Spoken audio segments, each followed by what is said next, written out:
because the women's War Games match, that babyface squad led by the returning AJ Lee, the captain of the team is probably Rhea Ripley, her friend Iyo Sky, and then the best friends, Charlotte Flair and Alexa Bliss, taking on the heels led by Becky Lynch, Asuka and Kairi Sane, the Kabuki Warriors, Nia Jax, and newcomer Lash Legend.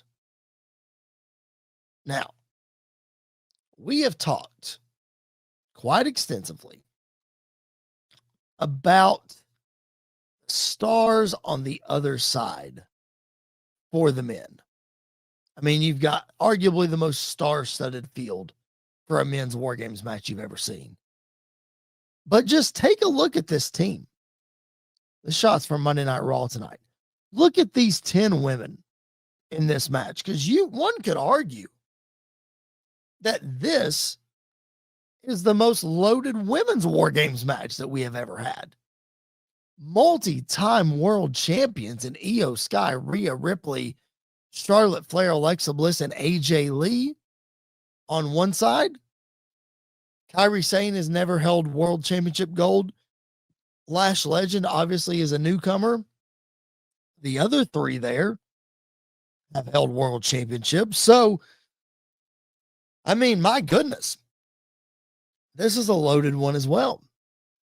Let's talk about, again, we talked a lot about AJ Lee and Becky Lynch last week and how, I mean, it's possible that you can get to WrestleMania. That's gonna be a huge stretch. That's a 5-month stretch.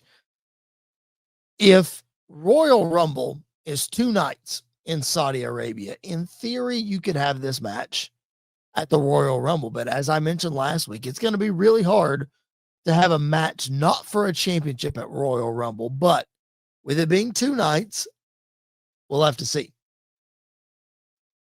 I don't know. But that means that it's probably on the opposite night of the women's Royal Rumble match. So you're going to have Becky and AJ competing in both, I would assume. Who knows, though? I don't know.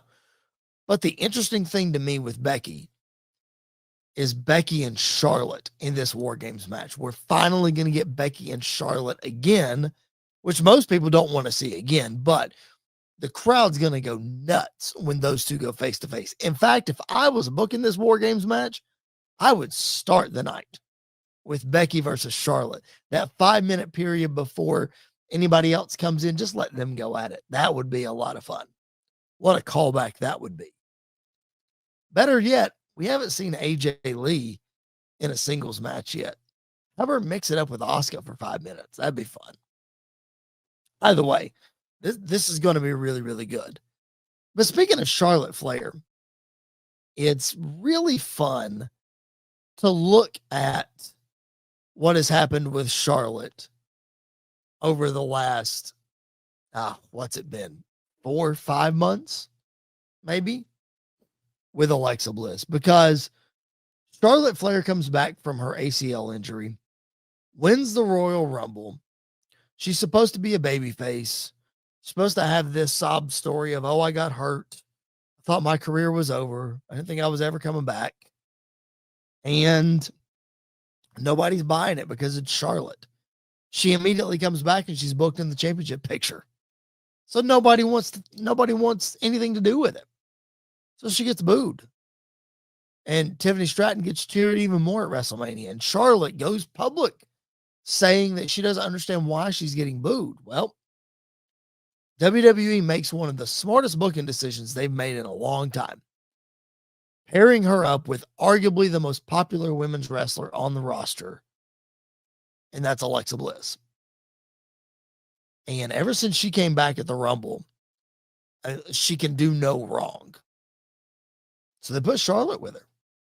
And wouldn't you know it, the combination works. Charlotte's a babyface again. People are cheering Charlotte when she comes out. Now, maybe that's because they know Alexa is right behind her. I don't know. But people are cheering Charlotte when she comes out. So kudos to WWE for having the smarts to put those two together.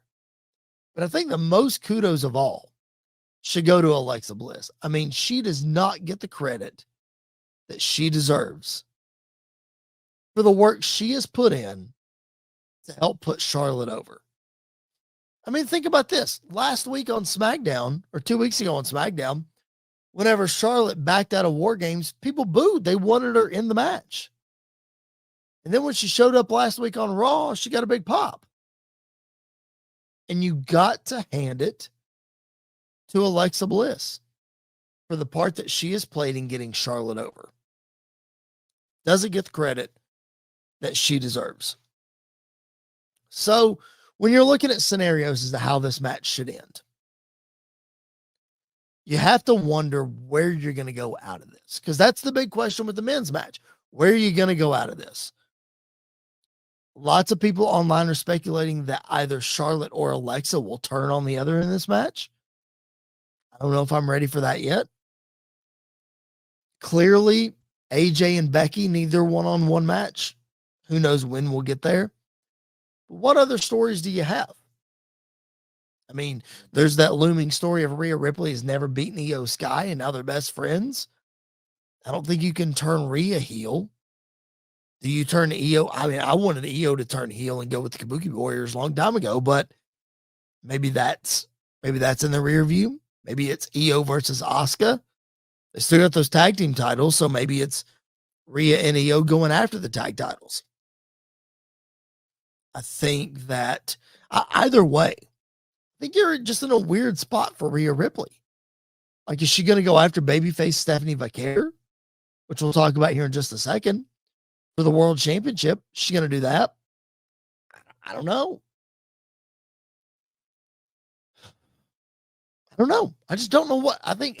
Andy said it last week that Cody seems to be the odd man out in the men's War Games match. I think Rhea is the odd woman out in the women's because she just doesn't have a lot of direction right now. I don't know why. I'm not sure why. I think she's almost like Cody Rhodes without the championship. It's like, it just seems weird how you're booking her without the championship. So I think Lash Legend gets a big spotlight in this match. I think there's a big reason she was inserted into this match. And I think this is to help make her big time. So I look for her to get a big rub in this match. So who wins? How would you book it, Chris? Well, if I had the pencil, I would book, of course, the baby faces to win. Does AJ beat Becky? I don't know. Does Rhea beat Becky? I don't know. It seems like Becky might eat the pin here. Kairi Sane would be an easy one to eat the pin as well. But I think the baby faces win here.